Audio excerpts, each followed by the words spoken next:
Hello friends, कसे आहात सगळे? मी आकाश कवडे स्वागत करतो तुमच्या सर्वांचं माझ्या यूट्यूब चॅनलमध्ये, ज्याचं नाव आहे गुरुराज कॉमर्स. गुरुराज कॉमर्स, एक पाऊल मराठी विद्यार्थ्यांकडे. मित्रांनो, या चॅनलसाठी तुम्ही नवीन असल्यास कृपया चॅनलला सबस्क्राईब करा आणि हा जर व्हिडिओ तुम्हाला आवडला तर नक्की तुमच्या फ्रेंड्ससोबत त्याला शेअर सुद्धा करा. तर आजचा व्हिडिओ आहे 12th कॉमर्सच्या विद्यार्थ्यांसाठी.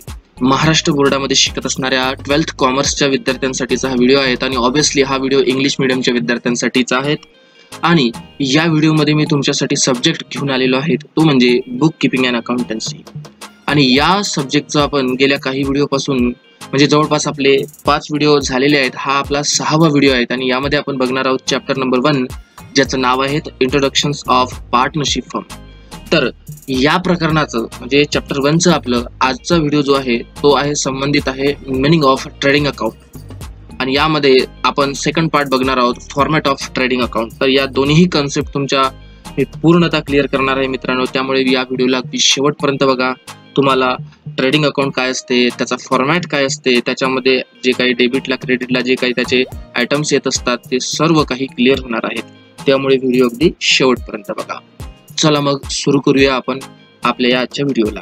तर सर्वात आधी आपल्याला ट्रेडिंग अकाउंटचं जे काही कन्सेप्ट आहे ते माहीत असणं गरजेचं आहे. तर आपल्याला तुमच्या टेक्स्टबुकमध्ये थोडंसं काही दिलेलं आहे, त्याला थोडंसं रीड करायचं आहे. त्याच्यावरून थोडंसं ट्रेडिंग अकाउंटचं मिनिंग समजून घ्यायचं आहे आणि त्याच्यानंतर आपल्याला त्याचं फॉर्मॅट समजून घ्यायचं आहे. बघा, तर सर्वात आधी जेव्हा आपण ट्रेडिंग अकाउंटच्या आधी प्रिपरेशन ऑफ फायनल अकाउंट्स म्हणतो, तर ते आपल्याला पहिल्यांदा बघायचं आहे. जसं फायनल अकाउंट्स म्हटल्यानंतर तुमच्या माइंडमध्ये काय येतं मित्रांनो? ट्रेडिंग अकाउंट, पीएल अकाउंट आणि बॅलन्स शीट, राईट? या तीनही कन्सेप्ट तुमच्या माइंडमध्ये येत असतात. तर याच्याही आधी ह्या तीनही जे काही आपण फायनल अकाउंट्स म्हणतो हे तयार कशाच्या आधारे केलं जाते, तर ते मित्रांनो ट्रायल बॅलन्सच्या आधारे केलं जात असते. ठीक आहे. ट्रायल बॅलन्स मध्ये काय असते, तर त्याच्यामध्ये सर्व जे काही लेजर्स असतात ना, त्या लेजर्सचे बॅलन्स असतात त्या ट्रायल बॅलन्स मध्ये आणि त्याच्या आधारे आपण फायनल अकाउंट्स तयार करत असतो. ठीक आहे. तर आपण पहिल्यांदा दिलेलं जे काही preparations of partnership final accounts आहे हे आपण पहिल्यांदा रीड करू. बघा, trial balance and adjustment are important in preparation of final accounts. Okay. The list of debit and credit balances of all ledger accounts is called as trial balance. Trial balance म्हणजे नेमकं काय असते की तुमचं जे काही खाते असते त्या खात्यांवरील डेबिट किंवा क्रेडिट जो काही बॅलन्स आहे त्या सर्वांचा बॅलन्स जिथे आपण घेतो त्याला आपण ट्रायल बॅलन्स म्हणायचं आहे. ठीक आहे. The final accounts is prepare at the end of every financial year. हे तर तुम्हाला सर्वांना माहितीच आहे की वर्षाच्या शेवटी आपण फायनल अकाउंट्स बनवत असतो. त्याच्यानंतर trading account show the gross profit or gross loss. आपल्याला हा पॉईंट आजच्या व्हिडिओसाठी महत्वाचा आहे की ट्रेडिंग अकाउंट काय शो करत असते आपल्याला, एक तर gross profit, otherwise gross loss. ठीक आहे. And profit and loss account show the net profit and net profit or net loss. आणि जो काही आपल्याला समोरचा पार्ट पाहायचा आहे तो आहे प्रॉफिट अँड लॉस अकाउंट. आणि त्याच्यावरून आपल्याला काय माहित पडत असते, त्याच्यावरून आपल्याला जो बिझनेसमध्ये नेट प्रॉफिट आहे किंवा नेट लॉस आहे तो कळत असतो. समोर the balance sheet show the financial position of the business. आणि बॅलन्स शीट काय शो करते, आपल्या व्यवसायाची आर्थिक परिस्थिती शो करण्याचं काम करते. आणि त्याने सांगितलेलं आहे in the form of assets and liabilities at the end of year. आणि बॅलन्स शीट कोण्या फॉर्म मध्ये आपल्याला सांगत असते, फायनान्शियल पोझिशन, ऍसेट्स किती आहे, लायबिलिटी किती आहे, या फॉर्म मध्ये सांगत असते. तर हा तर एक प्रकारचा फायनल अकाउंटचा एक प्रकारे आपण इंट्रोडक्शन पार्ट आहे असंही म्हणलंच चालते. मेन आहे आपल्यासाठी ट्रेडिंग अकाउंट आजच्या व्हिडिओसाठी. ठीक आहे. तर बघा, trading account is a nominal account. जेव्हा तुम्हाला पेपर्समध्ये फिल इन द ब्लँक्स विचारते त्यावेळेस तुम्हाला हा पॉईंट लक्षात ठेवायचा आहे फ्रेंड्स. ठीक आहे. तर ट्रेडिंग अकाउंट हा कुठल्या खात्यांचा प्रकार आहे, नॉमिनल अकाउंटचा आहे. ठीक आहे. नॉमिनल अकाउंटचा काय रूल असते मित्रांनो, ज्यामध्ये तुम्हाला पाहायला मिळेल की debit all types of expenses or losses. ठीक आहे. आणि क्रेडिट काय होते, all types of income and gains. ठीक आहे. तर हा नॉमिनल अकाउंटचा रूल आहे आणि ट्रेडिंग अकाउंटला हा रूल आपला लागत असतो. ठीक आहे. समोर बघा, trading account is open in the trading organization. म्हणजे नॉन ट्रेडिंग ऑर्गनायझेशन मध्ये तुम्हाला हे ट्रेडिंग अकाउंट उघडता येणार नाही. ऑर्गनायझेशनचे 2 टाइप्स असतात मित्रांनो, एक म्हणजे ट्रेडिंग आणि दुसरं नॉन ट्रेडिंग. तुम्हाला सेकंड चॅप्टर आहे या सिलेबसमध्ये ज्याला आपण म्हणजे नॉट फॉर प्रॉफिट कन्सर्न पाहत असतो, तर त्याच्यामध्ये ट्रेडिंग अकाउंट ओपन केला जात नाही. ट्रेडिंग अकाउंट कुठे ओपन केला जाते, जिथे तुमचं बाईंग अँड सेलिंग होत आहे किंवा गुड्सचा तुमचा ट्रेड होत आहे तिथे तुम्हाला ट्रेडिंग अकाउंट ओपन करायचं असते.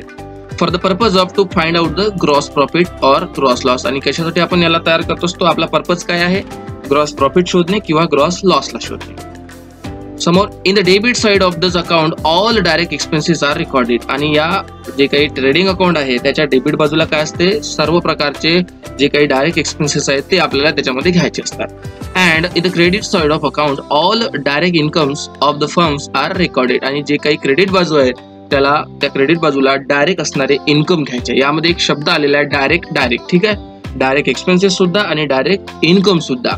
तर आपल्याला ह्या दोन्ही याच्यावर फोकस करायचा आहे. म्हणजे याला आपण असं म्हणतो की व्यवसाय चालवण्यासाठी आवश्यक असणारे जे काही खर्च आणि त्या खर्चापासून मग समोर आपल्याला उत्पन्न मिळणार, तर ते सर्व उत्पन्न याच्यामध्ये आपण काय करत आहोत, रेकॉर्ड करत आहोत. समोर if the trading accounts credit size is more than debit side then account show gross profit. यामध्ये आपल्याला सांगितलेलं आहे जर क्रेडिट बाजू जास्त असेल डेबिट पेक्षा तर आपल्याला काय होत असते, ग्रॉस प्रॉफिट होत असते. अँड व्हाईस वर्सा, म्हणजेच याच्या उलट जर आपण बघितलं म्हणजे उलट कसं होणार, जर डेबिट जास्त असेल आणि क्रेडिट साइड कमी असेल, आय रिपीट अगेन, जर डेबिट जास्त असेल आणि क्रेडिट कमी असेल तर आपल्याला त्या पोझिशन मध्ये ग्रॉस लॉस होत असतो. ठीक आहे. समोर द ग्रॉस प्रॉफिट और gross loss is transfer to PL account. आणि हा ऑलवेज कुठे ट्रान्सफर केला जाते, पीएल अकाउंट मध्ये ट्रान्सफर केला जाते मित्रांनो.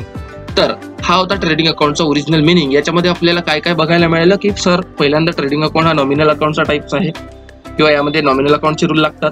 दुसरा याच्यावरून आपल्याला ग्रॉस प्रॉफिट किंवा ग्रॉस लॉस मिळत असतो. ठीक आहे, बस एवढं जरी तुमच्या लक्षात असलं तर आपल्याला समोर सोपं जाईल.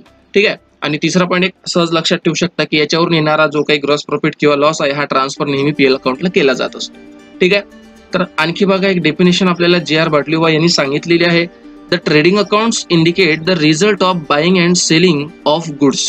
ट्रेडिंग अकाउंट्स मध्ये काय दाखवले जाते, बाईंगशी संबंधित आणि सेलिंगशी संबंधित जे काही वस्तू आपण विकतो त्याच्याशी संबंधित व्यवहार दाखवले जाते. While preparing this account, the general establishment charges are ignored and only the transaction related to the goods are included. म्हणजे यामध्ये इतर खर्च जे आहे किंवा इतर जे काही म्हणजे आपण म्हणतो जे काही आयटम्स आहे तर ते सरळ शब्दात इनडायरेक्ट आयटम म्हणलं तर चालेल. ठीक आहे. तर ते याच्यात घेण्यात येत नाही, ते त्याला इग्नोर केल्या जातात. पण मात्र जे काही डायरेक्ट आहे गुड्सशी संबंधित म्हणजे परचेसशी संबंधित म्हणा किंवा सेलिंगशी संबंधित असणारे जे काही डायरेक्ट एक्सपेन्सेस आहे किंवा डायरेक्ट इन्कम आहे त्यांनाच घेण्यात येते असं यांनी आपल्याला इथे एक्सप्लेन केलेलं आहे. आय होप तुम्हाला ट्रेडिंग अकाउंटचा पूर्ण इंट्रोडक्शन पार्ट लक्षात आला असेल, त्याचं मिनिंग वगैरे सर्व लक्षात आलं असेल. तुम्हाला जर व्हिडिओ समजत असेल लाईक करा, तुमच्या फ्रेंड्ससोबत याला शेअर सुद्धा करा. चला मग नेक्स्ट कन्सेप्ट बघूया. या व्हिडिओमध्ये मी तुमच्यासाठी मित्रांनो एक ट्रिक्स आणलेली आहे. ही ट्रिक्स तुम्हाला एक्झाम्पल सॉल्व्ह करताना अत्यंत उपयोगाची पडणार आहेत. तर ही ट्रिक्स काय आहे बघा, जेव्हा कधी आपण फायनल अकाउंटचं गणित सोडवतो तर आपल्याला डोक्यामध्ये काय येते, खूप मोठं गणित असते सर, खूप टाइम लागते सर त्याला सॉल्व्ह करण्यासाठी. ठीक आहे. आणि सर मग त्याच्यातही सर मग ॲक्युरेसी ज्याला आपण म्हणतो ते येणं म्हणजे थोडंसं ॲक्युरेसी येईलच बुवा याची आम्हाला सर गॅरंटी कमी येते. कधी कधी तर सर आमचं सगळं गणित बरोबर असते पण बॅलन्स शीट मॅच नाही होत सर, असे भरपूर प्रॉब्लेम विद्यार्थ्यांना येत असतात. तर या सर्व प्रॉब्लेमचा विचार करून मी काही ट्रिक्स तुमच्यासाठी तयार केलेली आहे. ठीक आहे. मराठी मीडियमच्या विद्यार्थ्यांसाठी सुद्धा ही ट्रिक्स आम्ही वापरतो. ते सर्व विद्यार्थी फायनल अकाउंटचं कितीही मोठं असणारं गणित 15 ते 20 मिनिटाच्या आत सॉल्व्ह करण्याचा प्रयत्न करतात. कितीही मोठं असणारं, जर सिंपल आणि साधं गणित असेल तर ते 10 ते 7 मिनिटात सुद्धा सॉल्व्ह करतात मित्रांनो.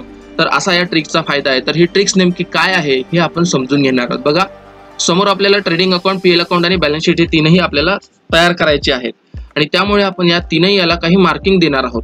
जसं बघू शकता तुम्ही की आपल्याला समजायचं आहे की ट्रेडिंग अकाउंटला डेबिट बाजू आणि क्रेडिट बाजू असतात, प्रॉफिट अँड लॉस अकाउंटला डेबिट आणि क्रेडिट बाजू असतात आणि बॅलन्स शीटला मित्रांनो लक्षात घ्या मी इथे जाणून बुजून डेबिट आणि क्रेडिट लिहिलेलं आहे. ठीक आहे. बॅलन्स शीटला तसं जर पाहतो म्हटलं तर डेबिट आणि क्रेडिट बाजू राहतच नाही कारण ते एक स्टेटमेंट्स आहे. ठीक आहे. पण मी इथे मुद्दाम याच्यासाठी लिहिलेले आहेत की तुम्हाला ते कळालं पाहिजे, कारण कसं विद्यार्थी ते डेबिट क्रेडिट त्याला एक बाजू म्हणजे डेबिट आणि दुसरी म्हणजे क्रेडिट हे लक्षात असते.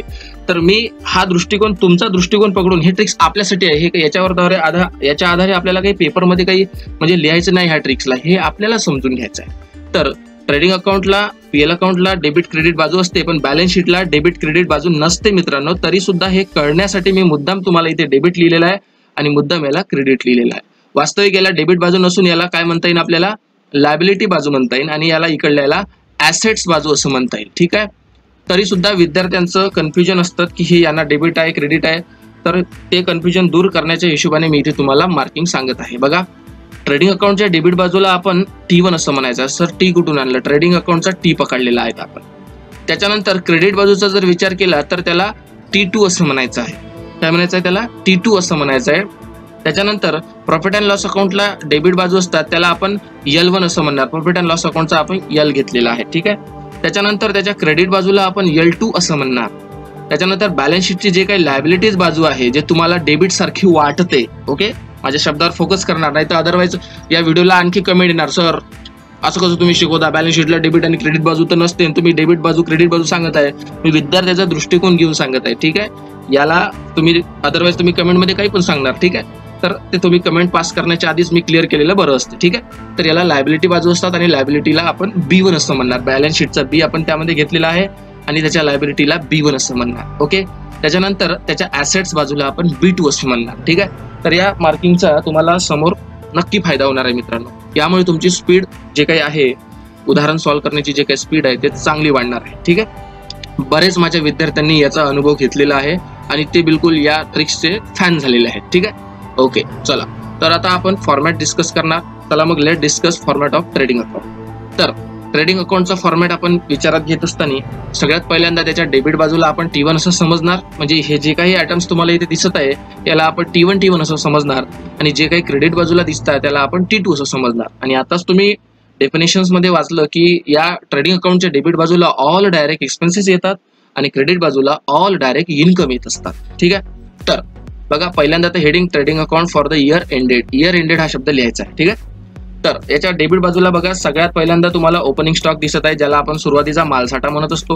त्याच्यानंतर परचेस खरेदी आणि त्या खरेदीमधून नेहमी रिटर्न आउटवर्ड, म्हणजे याचा अर्थ तुम्ही जर खरेदी केला माल आणि तुम्हाला तो पसंत नाही आला आणि तुम्ही तो वापस करत आहे कोणाला तरी, तर त्याला आपण रिटर्न आउटवर्ड असं म्हणतात. ठीक आहे. तर सरळ शब्दात मराठीमध्ये खरेदी परत म्हणता येईल. तर खरेदीतून खरेदी परत वजा केली जाईल आणि ते बाहेर काढण्यात येईल. ओके. त्यानंतर next carriage inward. Carriage inward म्हणजे सरळ शब्दामध्ये आपण येणाऱ्या मालाचा जो काही खर्च आहे त्याला आपण कॅरेज इनवर्ड म्हणू शकतो. आपण माल परचेस करतो आणि त्या टाइमला आपल्याला कुठलाही खर्च येऊन राहिला वाहतुकीचा, त्याला आपण कॅरेज इनवर्ड म्हणलं तर चालेल. त्यानंतर नेक्स्ट बघा फ्रेट आहे, डॉक चार्जेस आहे. तर हे दोन्ही एक प्रकारचे मालाच्या ट्रान्सपोर्टेशनचे काय एक प्रकारचा कॉस्ट आहे, खर्च आहे. ठीक आहे. तर फ्रेट म्हणजे जसं तुम्ही एखाद्या एरोप्लेननं किंवा मोठ्या प्रमाणात मालाची तुम्ही काय करताय, म्हणजे एरोप्लेनच म्हणता येईल आपल्याला किंवा ट्रेन वगैरे म्हणता येईल. तर त्याच्यामुळे तुम्हाला जो काही वाहतूक खर्च येत आहे तर त्याला आपण फ्रेट म्हणता येईल. डॉक चार्जेस म्हणजे जसं तुम्ही शिपने माल तुमचा आणत आहे, परचेस करत आहे, तर त्याचा जो काही एक्सपेन्स आहे त्याला आपण डॉक चार्जेस म्हणता येईल. त्याच्यानंतर कस्टम ड्युटी. आता तुम्हाला वेगवेगळ्या प्रकारच्या कस्टम ड्युटी लागत असतात. एक प्रकारचा टॅक्स असल्यासारखं आहे, तर हे सुद्धा तुमच्यासाठी डायरेक्ट एक्सपेन्सेस आहे. त्यानंतर वेजेस प्रोडक्टिव्ह किंवा मॅन्युफॅक्चरिंग वेजेस. तर हे आपल्याला लक्षात घ्यायचं आहे की वस्तूला निर्मिती करण्यासाठी जो काही आपल्याला मजुरीचा खर्च येत आहे तो आपला डायरेक्ट एक्सपेन्सेस आहे. त्यानंतर वेजेस अँड सॅलरी. आता वेजेस अँड सॅलरी हा शब्द लागल्यामुळे वेटेज कोणाला मिळत आहे, वेजेसला मिळत आहे. याचा अर्थ वेजेसचा जो काही अमाऊंट आहे हा जास्त आहे सॅलरीपेक्षा. वास्तविक मित्रांनो जर तुम्ही सॅलरी हा शब्द जर पाहिलं तर हा तुमच्या या अकाउंट्स मध्ये याला नाही पाहिजे, पण इथे वेजेस नावाच्या शब्दाने सुरुवात झालेली असल्यामुळे आपल्याला इथे डायरेक्ट एक्सपेन्सेस पाहायचा आहे. ओके. त्यानंतर इम्पोर्ट ड्युटी. तुम्ही एखादी माल दुसऱ्या देशातून इम्पोर्ट करताय त्याच्यावर जर तुम्हाला ड्युटी लागत असेल, टॅक्स लागत असेल तर आपण त्याला इम्पोर्ट ड्युटी म्हणू. हा सुद्धा आपल्यासाठी डायरेक्ट एक्सपेन्सेस आहे. हे सर्व असे खर्च आहे मित्रांनो की तुमच्या प्रोडक्शनसाठी किंवा तुमचं ट्रेडिंग करण्यासाठी हे खर्च आवश्यकच असतात, म्हणून याला इथे घ्यायचं आहे. समोर कोल, कोक, गॅस, त्याच्यामध्ये तुम्हाला मोटिव्ह पॉवर, ऑइल, वॉटर, ग्रीसेस सगळं दिसत आहे. तर हे एक प्रकारचं इंडस्ट्रीमध्ये येणारा खर्च आहे. ठीक आहे. ज्याला आपण कोळसा, पाणी, इंधन, गॅस वगैरे म्हणू शकतो. तर या सर्व खर्च आपल्यासाठी काय आहे, प्रोडक्शन करण्यासाठी आवश्यक आहे, डायरेक्ट एक्सपेन्सेस आहे आणि हा करणं आपल्याला भाग पडतं. त्याच्यामुळे हा सुद्धा आपला ट्रेडिंगच्या डेबिट येणारा पद आहे. ठीक आहे. त्याच्यानंतर आपल्याला आणखी डेबिट साईडले पद दिलेला आहे ते आपल्याला बघायचं आहे. रॉयल्टी ऑन परचेस किंवा प्रोडक्शन. तुम्हाला रॉयल्टी हा शब्द ओळखीचा असेल. जेव्हा कधी आपण वाळू, माहिती आहे तुम्हाला सँड ज्याला आपण म्हणतो, तर त्या वाळूला आपण म्हणजे काय करतो की एखादी प्रोडक्शन करण्यासाठी त्या वाळूची आपल्याला गरज पडत असेल तर त्यासाठी आपल्याला रॉयल्टी वगैरे पेड करावी लागते. तर तो खर्च डायरेक्ट असतो. त्यानंतर प्रायमरी पॅकिंग चार्जेस. एखादी प्रॉडक्ट बनवला आणि तो प्रॉडक्ट बनवून त्याला सुरुवातीला पॅकेजिंगचा जो काही खर्च येत असेल पॅकिंग करण्याचा तो आपला डायरेक्ट एक्सपेन्सेस असतो. त्यानंतर फॅक्टरी लाइटिंग आणि हिटिंग. इंडस्ट्रीमध्ये एखादी प्रोडक्शन करून राहिलं तुम्ही आणि त्याच्यामध्ये तुम्हाला फॅक्टरीमध्ये वेगवेगळ्या प्रकारची लाइटिंग लागत आहे. त्यानंतर त्या एखादी जसं स्टील फॅक्टरी असेल तिथे मोठमोठे जे काही हिटिंग करण्याची गरज असते तर ते सर्व आपल्यासाठी डायरेक्ट एक्सपेन्सेस असते. त्यानंतर factory rent and rate, factory insurance, त्याच्यानंतर वर्क मॅनेजर सॅलरी. हे सर्वच्या सर्व फॅक्टरीशी संबंधित असणारे एक्सपेन्सेस आहे मित्रांनो. ठीक आहे. तर मला एकच सांगायचं आहे की फॅक्टरीशी संबंधित कुठलाही खर्च असतो तो तुमच्या ट्रेडिंगच्या डेबिटलाच येणार, हे तुम्ही खास करून लक्षात ठेवायचं आहे. ओके. त्याच्यानंतर सर्वात शेवटी तुम्हाला या बाजूला ग्रॉस प्रॉफिट पाहायला भेटेल. कसं काय मिळेल? जेव्हा कधी तुमची जे काही क्रेडिट बाजू आहे ते जास्त असेल आणि ती जास्त असल्यावर तुम्ही फरक जर या बाजूला काढला तर त्याला आपण ग्रॉस प्रॉफिट म्हणायचा आहे, आणि हा ग्रॉस प्रॉफिट आपल्याला समोर पीएल अकाउंट मध्ये ट्रान्सफर करायचा आहे. सीडीचा अर्थ कॅरीड डाऊन असा होते मित्रांनो तिथे. ओके. तर आय होप तुम्हाला याची डेबिट बाजू लक्षात आली असेल. आता आपण क्रेडिट बाजूला विचारात घ्यायचं आहे. बघा, क्रेडिट बाजूला आपल्याला काय दिसेल? All direct income. ठीक आहे. तर इन्कमचे पद दिसणार. सोबत लक्षात घ्यायचं आहे की या क्रेडिट बाजूला T2 बाजूला आपण ज्याला म्हणतो, तर या बाजूला आपल्याला काही गोष्टी अशा सुद्धा पाहायला मिळणार की ज्या आपल्या जवळून गेल्या, म्हणजे ज्याला आपण कधी कधी जाणारं खातं जमा असं म्हणतोय, हा सुद्धा रूल याच्यामध्ये तुम्हाला काही प्रमाणात लागलेला दिसणार आहे. ठीक आहे. जसं डेबिट बाजूला परचेस केलं, माल आला तर माल येण्याचा नियम लागला, तसं सेल केलं तर माल तुमच्याकडून चालला जात आहे, आयटम गोज आउट आपण ज्याला म्हणू शकतो, तर तो सुद्धा रूल आपल्याला याच्यामध्ये पाहायला मिळेल. तर बघा, बाय सेल्स, आता सेल केल्यामुळे तुमचा माल जात असते. जर परचेस डेबिटला असेल तर सेल क्रेडिटला असेल, हा रूल याच्यामध्ये लागत आहे. किंवा सेलमुळे इन्कम होते आणि इन्कमचं पद क्रेडिट होत असते, हा रूल इथे लागत आहे. ज्या पद्धतीनं तुम्ही परचेस मधून तुम्ही रिटर्न आउटवर्ड जे होतं मायनस केलं, तर त्याच पद्धतीनं रिटर्न इनवर्ड जे आहे ते सेल मधून मायनस झालं पाहिजे, लेस झालं पाहिजे. रिटर्न इनवर्डचा अर्थ तुमची मराठीमध्ये विक्री परत म्हणता येईल, की तुम्ही एखाद्याला माल विकला कस्टमरला, पण त्या कस्टमरला माल तुमचा नाही पसंत आला असेल तर तो तुम्हाला परत करेल, किंवा काही माल तुमचा डॅमेज असेल परत करेल. ठीक आहे. त्यानंतर असं सर्व करून जो काही नेट सेल आहे तो बाहेर निघेल. त्याच्यानंतर आहे गुड्स लॉस्ट बाय फायर. तुमचे आगीमुळे माल नष्ट झाला, शेवटी माल गेला आहे, आणि गेला याच्यामुळं जो काही आपण जाणार आहे ते जमा करत असतो. त्याच्यानंतर गुड्स लॉस्ट बाय थेफ्ट, एखादी चोरी झाली त्याच्यामुळे सुद्धा आपला माल गेला. माल 3-4 कारणामुळे जात असते मित्रांनो. सेल केल्यामुळे जात असते, एखादी आग लागली त्याच्यामुळे माल तुमचा गेला असंच म्हणता येईल, चोरी झाली तरी माल गेला असं म्हणता येईल, तुम्ही एखादी फ्री सॅम्पल म्हणून वाटलं तरी माल गेला असं म्हणता येईल, तुमचा माल ऍक्सिडेंट मध्ये नष्ट झाला म्हणजे तो खराब झाला तरी माल गेला असं म्हणता येईल, एखाद्याने तुमच्या मालाची उचल केली तरी माल गेला असं म्हणता येईल. या सर्व 5-6 कंडिशन्स मध्ये माल गेला म्हणजे ज्याला आपण गुड्स आपले जे आहे ते गेले असं म्हणत आहोत, तर ते क्रेडिट साईडला आले पाहिजे. ठीक आहे. तर बघा, goods distributed as a free sample, कधी कधी आपण कस्टमरला फ्री सॅम्पल म्हणून सुद्धा गुड्स देत असतो. कशासाठी देत असतो? की आज या कस्टमरला फ्री दिलं, उद्या कस्टमरला जर हे गुड्स आवडले तर तो याला परचेस सुद्धा करू शकते. ठीक आहे. हा उद्देश ठेवून आपण त्याला फ्री सॅम्पल मध्ये गुड्स वाटत असतो मित्रांनो. त्यानंतर गुड्स लॉस्ट इन ऍक्सिडेंट, एखादी आपण ट्रक भरला मालाचा आणि तो ट्रक आपण पाठवला एका जिल्ह्यातून दुसऱ्या जिल्ह्यामध्ये किंवा कुठेतरी आपण पाठवला आणि मधामध्ये त्याचा ऍक्सिडेंट झाला, तर माल तुमचा खराब झाला किंवा माल गेला तुमच्या ऍक्सिडेंटमध्ये, पूर्णच्या पूर्ण गेला असेल, तर त्याला आपण ट्रेडिंग अकाउंटच्या क्रेडिट साईडला टाकायचं आहे. त्यानंतर गुड्स विड्रॉ बाय पार्टनर्स, एखाद्या पार्टनर्सनं कुठला तरी माल उचलला, विड्रॉ केला तरी सुद्धा माल गेला, म्हणून आपल्याला इथे टाकायचं आहे. त्याच्यानंतर शेवटलं पद आहे आपल्यासाठी क्लोजिंग स्टॉक, ज्याला आपण शेवटला मालसाठा म्हणता येईल. ओपनिंग स्टॉक होता तेव्हा तुम्ही डेबिटला टाकला, तर क्लोजिंग स्टॉक तुम्हाला क्रेडिटला टाकावा लागेल. ठीक आहे. तर मित्रांनो, मी पुन्हा रिपीट करतो की तुमची सेलच्या बाबतीत, त्यानंतर फायर लॉस म्हणजे जे काही गुड्स तुमचं लॉस झालं फायरमुळे, त्यानंतर गुड्स लॉस झालं थेफ्टमुळे, त्यानंतर एखादी तुम्ही फ्री सॅम्पल वाटलं किंवा ऍक्सिडेंट झालं किंवा पार्टनर्सनं विड्रॉ केलं, या सर्व कंडिशन्स मध्ये तुम्हाला जो काही त्याचा इफेक्ट आहे तो ट्रेडिंग अकाउंटच्या क्रेडिट बाजूला दाखवायचा, हे तुम्ही खास करून लक्षात ठेवायचं आहे. आणि क्लोजिंग स्टॉक झाल्याच्या नंतर सर्वात शेवटी आपल्याला ग्रॉस लॉस मिळेल. या बाजूला जर फरक आला तर आपल्याला काय मिळेल? ग्रॉस लॉस मिळेल. जसं तुमचा फरक जर समजा डेबिट बाजूला तुम्ही फरक लिहिला, तुम्ही इकडे बघू शकता, जर तुम्ही डेबिट बाजूला फरक लिहित असेल तर याला तुम्हाला ग्रॉस प्रॉफिट म्हणायचं आहे, आणि जर तुम्ही फरक क्रेडिटला लिहित असेल तर याला तुम्हाला ग्रॉस लॉस म्हणायचं आहे. हा सुद्धा पीएल अकाउंट मध्ये ट्रान्सफर केला जाईल. ठीक आहे. तर एकाच उदाहरणात at a time gross loss किंवा ग्रॉस प्रॉफिट होणार नाही मित्रांनो, दोनपैकी कुठेतरी एक होणार. आय होप तुम्हाला हा पूर्ण फॉर्मॅट लक्षात आला असेल, आणि म्हणून तुम्ही या व्हिडिओला नक्की तुमच्या फ्रेंड्स सोबत शेअर करणार आहेत. हा इतका डिटेल्स फॉर्मॅट तुम्हाला कुठेही तुम्हाला डिस्कस केला जात नाही, त्यामुळे मी या फॉर्मॅटचं जे काही म्हणजे इच अँड एव्हरी आयटम आहे ते मी तुम्हाला डिस्कस केलेलं आहे, त्याच्यामुळे हा व्हिडिओ नक्की तुम्हाला आवडेल मित्रांनो. ठीक आहे. तर आपल्याला बघा, टेक्स्टबुक मध्ये काही इन्स्ट्रक्शन सुद्धा या फॉर्मॅटशी संबंधित दिलेलं आहे. बघा, in case of combine term of wedges and salary following treatment should be given. Already ह्या टिपला मी हे जे नोट तुम्हाला दिलेले आहे याला मी ऑलरेडी डिस्कस केलेलं आहे, तरी सुद्धा बघूया. When the item wages and salary is given in which wages are appearing first, it should be transfer to trading account. Trading अकाउंटच्या डेबिट साईडला त्याला घ्यायचं आहे. म्हणजे यानं काय म्हटलेलं याच्यामध्ये की जेव्हा वेजेस अँड सॅलरी दिलेलं असते आणि सुरुवात जर त्याची वेजेस न होत असेल तर त्याला तुम्हाला काय करायचं आहे, ट्रेडिंग अकाउंटच्या डेबिटला घ्यायचं आहे. पण याच्या अपोजिट काम झालं तर, म्हणजे वेजेस अँड सॅलरीच्या ऐवजी बघा मी इथे या बाजूला तुम्हाला नोट करतो, आपल्याला शब्द काय आला, वेजेस अँड सॅलरी. तर वेजेस अँड सॅलरी आल्याबरोबर आपण काय केलेलं आहे की याला ट्रेडिंगच्या डेबिटला टाकलं. पण जर समजा याच्या अपोजिट असेल तर काय, सॅलरी अँड वेजेस असेल तर मग अशा वेळेस मित्रांनो याचं मिनिंग बदलून जाते. तर अशा वेळेस याला आपण काय करणार, पीएल अकाउंटच्या डेबिटला टाकणार. पीएल साठी आपण शब्द L1 वापरलेला आहे त्याच्यामध्ये टाकणार. बघा तुम्हाला ए पॉईंट क्लिअर झाल्यानंतर बी पॉईंट मध्ये तेच सांगितलेलं आहे. बघा, when the item salary and wages is given in which salary appear first, ज्यामध्ये सॅलरी नावाचा शब्द जर पहिल्यांदा असेल तर it should be transfer to profit and loss account debit side. तर त्याला कुठे घ्यायचं आहे, प्रॉफिट अँड लॉसच्या डेबिट साईडला घ्यायचं. आय होप तुम्हाला हे दोनही नोट क्लिअर झाले असेल. त्याच्यामुळं तुम्ही हा व्हिडिओ अगदी शेवटपर्यंत बघितला. थँक्स फॉर वॉचिंग मित्रांनो.